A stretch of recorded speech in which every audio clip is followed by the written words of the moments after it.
छाया में फुसफुसाहट। Willow book का छोटा एकांत शहर घने प्राचीन जंगल के भीतर बसा हुआ था। इसके निवासियों को हमेशा से पता था कि उनके जंगलों में रहस्य छिपे हैं, लेकिन कुछ ही लोगों ने उन्हें उजागर करने का साहस किया।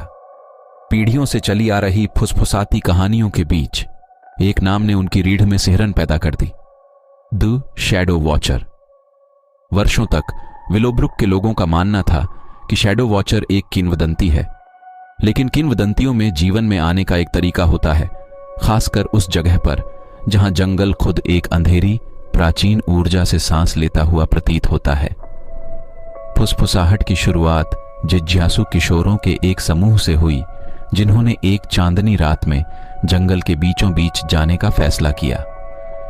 जैसे जैसे वे शैडो वॉचर की अस्पष्ट कहानियों द्वारा निर्देशित होकर गहराई में उतरते गए, उनकी फ्लैशलाइटें स्याह कालेपन को काटती गईं। वे किंवदंती के पीछे की सच्चाई को उजागर करने के लिए दृढ़ थे।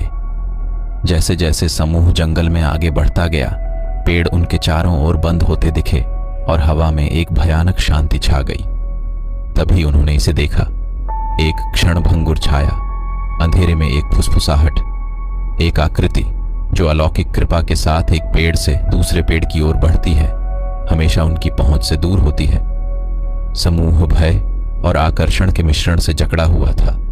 उनकी जिज्ञासा उन्हें पीछे मुड़ने नहीं देती थी। परछाइयों में फुसफुसाहटें तेज हो गईं और लगभग संगीतमय हो गईं। ऐसा लग रहा था मानो जंगल स्वयं उनके लिए गा रहा हो, उन्हें अपनी गहराइयों में खींच रहा हो।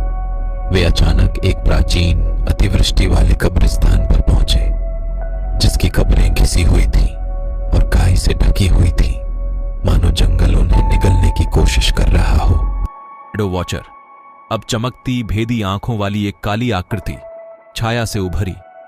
किशोर अपनी जगह पर जमे हुए खड़े थे, इसके सम्मोहक भयानक सौंदर्य से अपनी नजरें हटाने में असमर्थ थे। इसने उन्हें करीब आने का इशारा किया और वे भय और आकर्षण के मिश्रण के साथ पास आए। शैडो वॉचर ने एक रहस्यमय संदेश प्रकट किया, इसे एक पुराने समाधि स्थल पर उकेरा।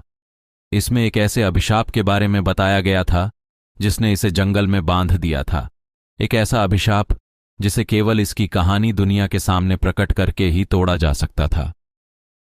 किशोरों को शैडो वॉचर की कहानी साझा करने और उसे मुक्त करने का काम सौंपा गया था।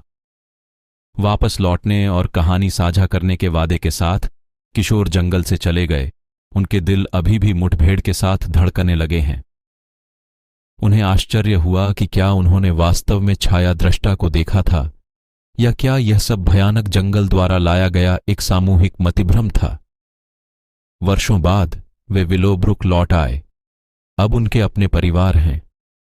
शैडो वॉचर की फुसफुसाती कहानियां शहर में एक प्रिय किंवदंती बन गई थीं।